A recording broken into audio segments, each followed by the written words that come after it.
Hey everyone, you're tuned into 10 Minutes with Kuhle. I'm your host today, Kuhle Maseko, and today we're dissecting President Ramaphosa's recent praise of Zimbabwe's land reform and why copying that model could bring unintended fallout.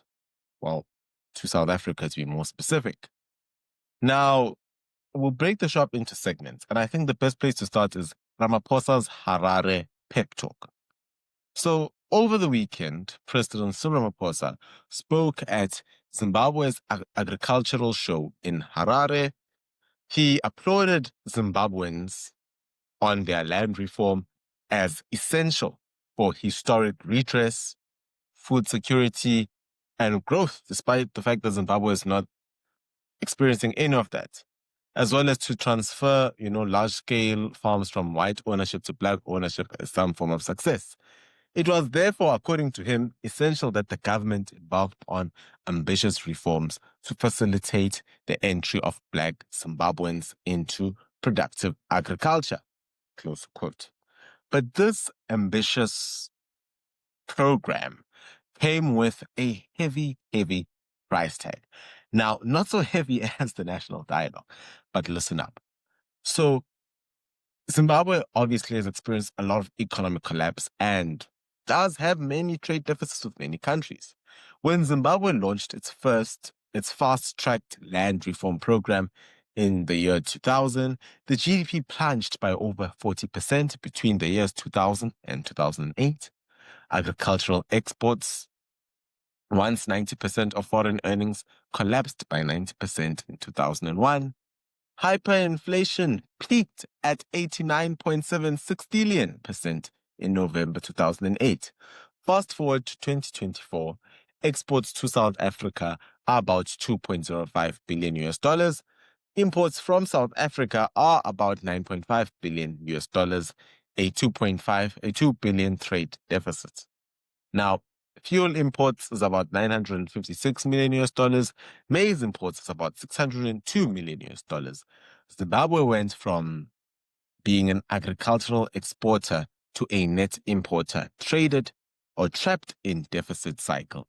Hardly the success story some make it out to be, i.e. Ramaphosa. It went from being the breadbasket of Africa to being the basket case. Now, many sectors in Zimbabwe suffer, and we can go on and on and on and on. Land reform rippled through every corner of Zimbabwean society.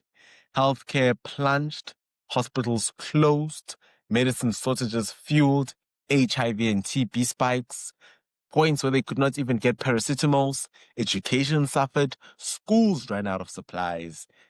Teacher immigration led to classroom collapse because all their teachers in South Africa. Infrastructure crumbled. Roads and power lines fell into despair without maintenance funds. Hospitals, once staffed by amazing doctors, they fled economic collapse. They now serve fewer patients. Class sizes balloon.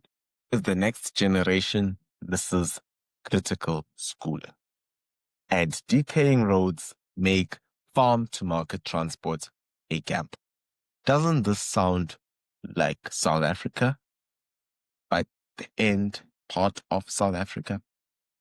Now, Fast Track obviously didn't just shift land, it shifted people. Unemployment soared above 80% at the peak, pushing 3 million Zimbabweans to migrate to South Africa. South African border towns saw spikes in xenophobic tensions and crimes as services buckled under the influx. Corruption and human rights abuses escalated, forced evictions, violence against farmers, politicized judiciary, all a mess. This mass exodus has become part of South African daily life. Job competition in urban centers, pressure on healthcare and schooling, and social friction that no party can ignore. Hence, I say this sounds like the end picture of where South Africa is going to. It really is grim in Zimbabwe. Tourism was once a growth sector for Zimbabwe. That tanked. International arrivals dropped by 65% from 2000 to the year 2009. Foreign direct investment dried up as property rights were erased overnight. Investors fled, banks froze loans, and local entrepreneurs found credit impossible. That's not solidarity. That's isolation. We've got to call it what it is. Now, the question is, what South Africa must watch for? If South Africa adopts a similar path, which it is already, here's where we could mirror Zimbabwe's pain. Investor confidence erodes when property rights blur, and it has already started. Credit markets tighten, crippling small business growth and infrastructure. Mind you, that's what BEE and EEA does. Too much red tape, and this will make it worse. Healthcare and education funding widens the gap as tax revenues dive. Increased migration puts extra strain on public services and fuels social tension. Tourism declines if global travelers fear instability. Land reform is vital, but not if it undermines the very economy and institution we need to make it work. So, ladies and gentlemen, we need a balanced path forward. And let me give you something. We can and must address certain injustices happening in South Africa. That is true. But it's clear expropriation without compensation is actually illegal. We need robust support for new farmers, credit training, market access infrastructure, strong anti-corruption measures, and legal safeguards. Phased implementation tied to measurable economic and social benchmarks. That's what we need. That's how we will turn redress into resilience. Should ask him. Now, ladies and gentlemen, just need to highlight a couple of things. We can all argue and say, the land is in whoever's hands, it's in X, Y, Z. Cool. But we live in an age where we should stop treating economics as if you are treating your friend. And we should treat economics as business, because it is business. And expropriation without compensation is theft. We've got to call it what it is. There are many ways of having land reform and land redress.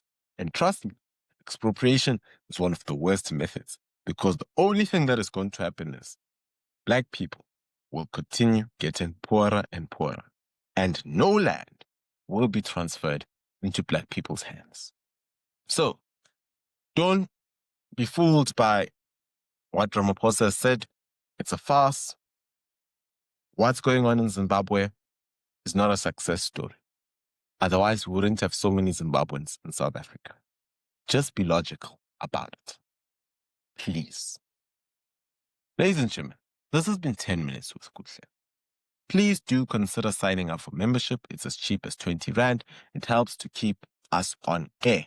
As well as you can support this channel by subscribing and sharing our message far and wide. You can also buy me a coffee by sending me a super chat in the comments below. Till next time, stay blessed, stay safe, and see you soon.